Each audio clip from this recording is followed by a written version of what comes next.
Господа, здравствуйте! Здравствуйте, нас давненько не было, но мы и время не теряли. Хотя, конечно, мы теряли, кому мы объясняем, но тем не менее, сегодня есть, смотрите, какой редкий автомобиль у нас на обзоре. Вот про него бы я, наверное, рассказал, да смысла нет. Все уже другие рассказали, но впервые нам попала в руки тачка, про которую еще никто никогда не рассказывал, а расскажет после меня только один человек и в последний раз, и все. Ультра-эксклюзив. Сергей Леонидович Кабаргин, как вы знаете, затейник. Он всегда ищет какие-то интересные тачки. Он мог купить это, и в принципе, как я понимаю, и купил. Мог купить это, но я успел сделать это первым, поэтому не купил. Поэтому был окончательный вариант. Давай сейчас мы не будем говорить, какая это машина. Это просто вот так, это розовая. Здесь все ее называют просто розовая. На самом деле у нее было некое... Я посмотрел в салон. У нее было... некоторое серийное название у этой модели. Ну, как вы думаете, американка или что? А? Никитос, я тебе говорил, что это за машина, нет? Хорошо, вот ты не знаешь, какая это тачка? Похоже, старый Ford. Старый Ford, так, американка уже, хорошо, так. Что-то американское такое. Но... Большое, розовое. Большое розовое, гениально. Ты совершенно прав, это Mazda, брат. Да, это она, это была Mazda. Вы еще ее спереди не видели. О, есть документы, смотри. Мы сейчас узнаем, какого она года. О, есть ключи, есть СТС. 929-я Mazda. Если кому-то это, конечно, интересно. 1500 килограмм она весит. То есть она легкая. Мотор в ней 150 лошадиных сил. То есть прямо, слушай, 3 литра. Такая себе Mazda прямо должна ехать. Астраханская область. На учете она стоит, погоди, с 2011 года на последнем собственнике. Это крепко. Вроде как с 2011-го, здесь половина всего выцвевшая. И что еще мы можем про нее сказать? Она 94-го года. 94-го. А по виду как из 2094-го, да? Это был, ну как вы понимаете, это был проект. Логично предположить. Но самое интересное в таких историях, это знаете что? Их трудно обозревать, чтобы не шла кровь из глаз. Но это обозревать уже готово, а ведь его строили. Видимо, был план, чертежи. Погоди, это портрет же Гагарина. Ну или космонавта. И самое главное была идея. Но есть некий инсайт, нам рассказали, что это был проект по автозвуку. Слушай, в этом месте трещина, знаешь почему? Потому что слой шпакли был слишком толстый, и она лопнула просто сама по себе от того, что он слишком толстый. Есть такой паблик ВКонтакте, он называется «В колхозе». Я никогда не думал, что это может существовать в реальной жизни. Раньше я такое видел только на фотографиях. И самая проблема в том, что нам на сегодня нужно ездить. И когда часто мы покупаем тачки в наших вот обзорах, мы ездим на них с точным пониманием, что их могут отобрать, допустим, на посту, полиция, это как просто адекватный человек может подойти и ее отобрать, потому что чем ты на этом ездишь, то эту тачку в конце дня все-таки придется вернуть, потому что купил ее, как я и говорил, Сергей Леонидович Кабаргин, для того, чтобы потом разбить. Но где найти конкурента этой роскоши? Кастомный даже ключ, смотрите, чтобы вы понимали. Он в виде мозга того, кто лепил передний бампер, наверное. К нему и перейдем. Так, у нас нет даже ручек дверей. Можно, конечно, поддеть ключом, туда сломается ключ, скорее всего. Очень какое-то злое покрытие. Тут и пленка, и чего только нет. Мне сказали, что двери открываются с брелка. И чё? А, вот можно багажник открыть. Так. Он не открылся. И, короче, она просто не открывается. Да не докопаешься. Как ее открыть? С брелка ты говорил? Вот это самая часто нажимаемая кнопка. Хорошо, давай. Не, она все похоже. Просто сел аккум, видимо.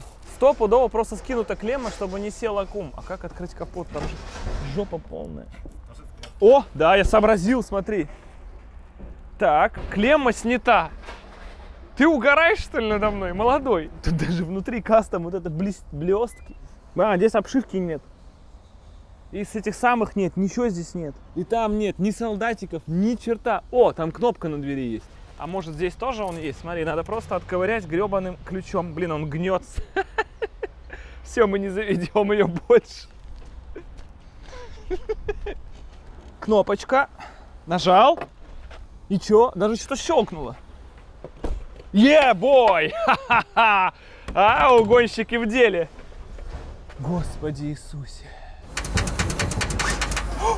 Ты слышал, да? Она пытается. Бичес! Газу, газу, газу, газу!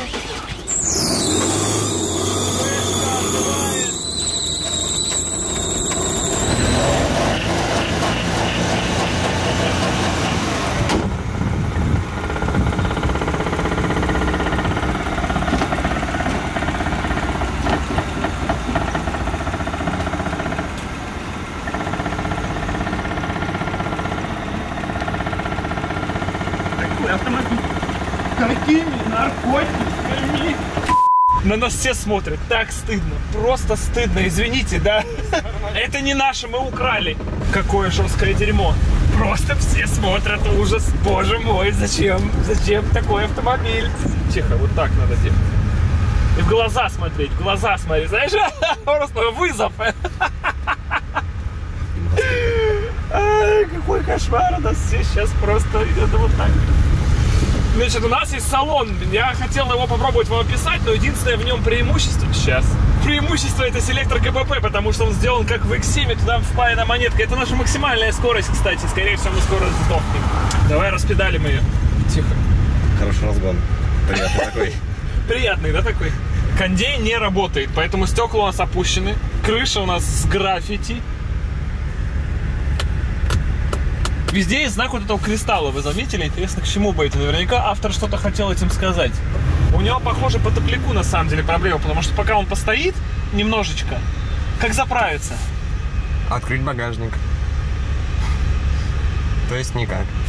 Давай съедем в сторону, попробуем открыть багажник. Мне кажется, ему не хватает топляка, потому что реально, видишь, он рвет такой вначале прямо. Вася говорит, я хочу ехать. Я орел. Задний привод у нас причем V6. Мы могли прямо тут нормально раздать так. Это, видимо, накладка на оригинальную все кончается у нас. Бенз явно. Или что-то с этим связанное. Короче, мы типа крузим, да, по району. Мы как вот эти вот в Бронксе ребята такие, угольки. Они выезжают и так вот специально едут медленно, типа. Страшно. Смотри, смотри, смотри, смотри. Ловим. Чувствуешь мощь прям? Смотри, смотри, смотри, смотри. Да? Приход? У тебя на ПМВ также разгоняется? Плюс-минус. Все нормально. Господи, я просто не хочу выбирать. Можно на этой машине нужно ехать в Дагестан.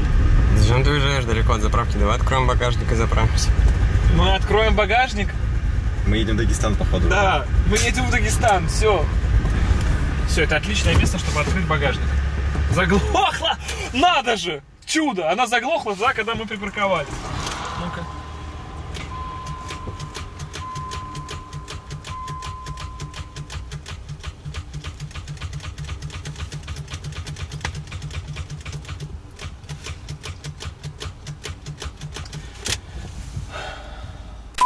Заглохли, что ли? Нет. Нет. Мы просто накуренные. Ага.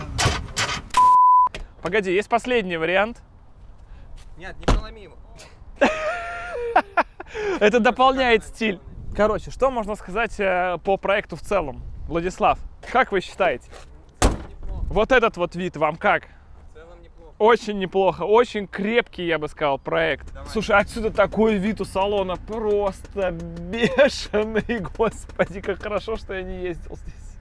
Салон этот, кожа, саморез прямо из кожи торчащий. Здесь тоже так вот, смотрите, как гениально. Ничто не нарушает это великолепие. Сложно понять, надо как-то, знаете, посмотреть, все-таки где-то что-то про эту тачку изучить тоже. Почему это не приклеено именно на саморезах? Я не понимаю. Вот это вот болт такой торчащий из двери огромный. Тут он очень детализирован, этот проект, ты не находишь, Никитос?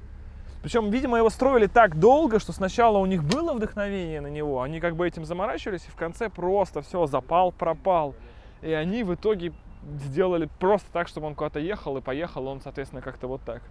Погоди, стиль недополнен, сейчас. Вот теперь раз и два, видишь? Снимайте пролеты, хоть людям дадим картинку, вот эту красоту покажем нормальную, снимите это сейчас и зафиналим. Василий Островский и ребята залезают на ветки, кидают в детишек ножи и монетки, приходят к тебе и поджигают твой дом. А мне нормально, я живу под мостом. Здесь покупают людей, а мы их продаем. Курим наркотики и песни поем. А ты качался, пока мы сидели под грунтом. Но мышцы это не оружие. Острый нож это все, что мне нужно. Любовь к анаболикам не уходит так быстро. Покупаем за 100, сливаем за 300. Ты хочешь секса сейчас? А я не могу. У меня на вокзале дела через час. Самое главное сейчас узнать, в каком году это считалось нормальным. Когда вас не побили бы за то, что вы вот ездите на такой тачке, когда во дворе ее бы не фотали и не снимали, смотри, какая дичь. И какое должно было быть сознание. Понятно, что по приколу можно сделать любую штуку, но такое ощущение, что они делали это не по приколу. И понятно, что это был проект по автозвуку, и внешка здесь играла вторичное, там, третичное значение. Вообще сама вот эта вот 929-я Mazda в Астраханской области на 20-х дисках от Infiniti со стразами. То есть это на ней ездил мальчик или девочка, то есть розовая с белым, как велосипед, в принципе, для 5-летней какой-нибудь девчонки.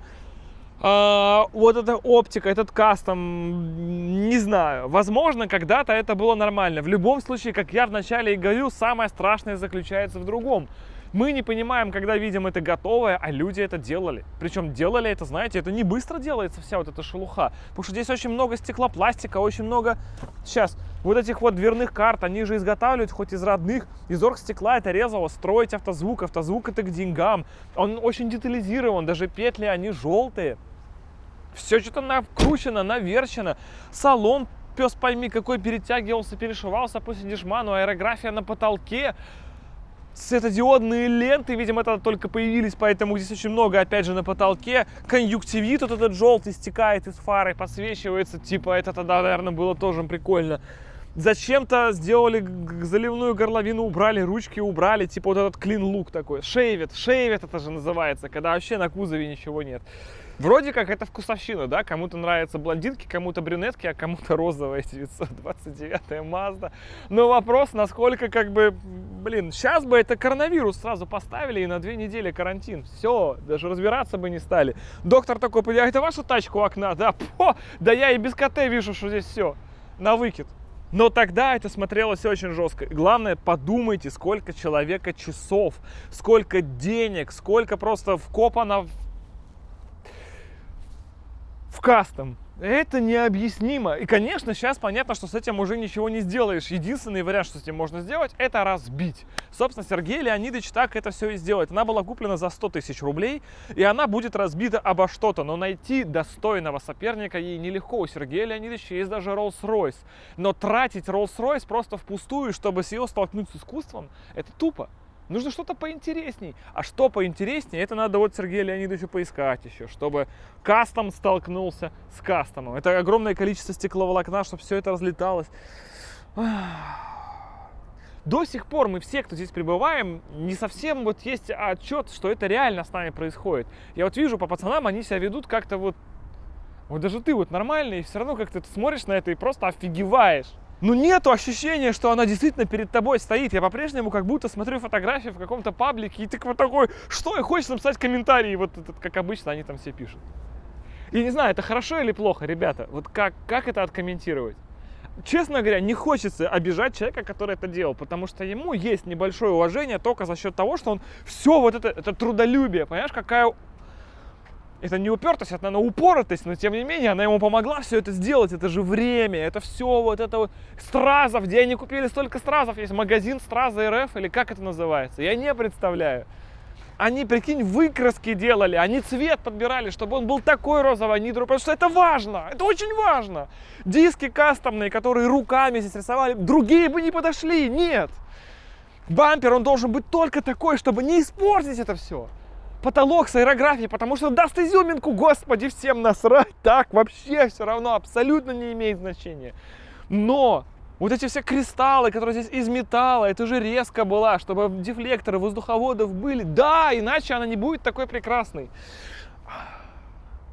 Это закопанные не деньги, не время, а жизнь чья-то, жизнь, понимаете, человек прожил, хотя вместо этого мог добиться чего угодно. Наверное, он добился этого, то, что мы смотрим этим, восхищаемся и не можем понять серость, потому что серость. итога не будет. Безысходность. Огромное спасибо, что смотрели это видео. Огромной всем удачи. Тюнингуйте машины правильно. Пока. И ведь реально, прикинь, ведь реально, вот он выхлоп, даже выхлоп, вот он сделал его именно сюда. Потому что если выхлоп был сюда, было бы, что? Что было бы? Расскажи мне, если бы выхлоп был сюда. Что? Что? Объясни мне, что было бы? Да хер его знает, ничего, блядь, не было бы. Оптику вот эту с улитками сделал для того, чтобы что? Чтобы, блядь, создать целостный, сука, вид? Целостный вид чего, блядь? Опухоли в мозге, которая давит и порождает все эти картинки? Ебаться просто, блядь. И он, прикинь, над каждым этим думал. Они выбирали наверняка оптику, какая здесь будет. Не такая вот, не такая вот, а именно вот такие вот. Они вот, да, вот встанут. И при этом в конечном итоге они почему-то забили болта и не сняли шильдики Infiniti с колес. Может быть, потому что для того, чтобы люди думали, что это какая-то Infiniti и не могли понять, какая она.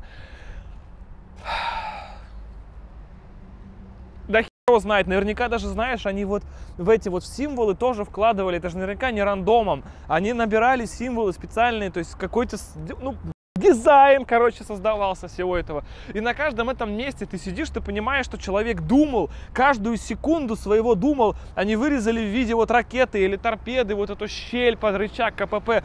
То есть это все должно было сложиться в единое я на сегодня в итоге. Непонятно совершенно. Вообще непонятно. Вот с этим человеком бы, конечно, лучше бы не встречаться, наверное, чтобы так вот потом не делать. Все, короче, я даже просто 4 часа я буду сейчас на это разговаривать.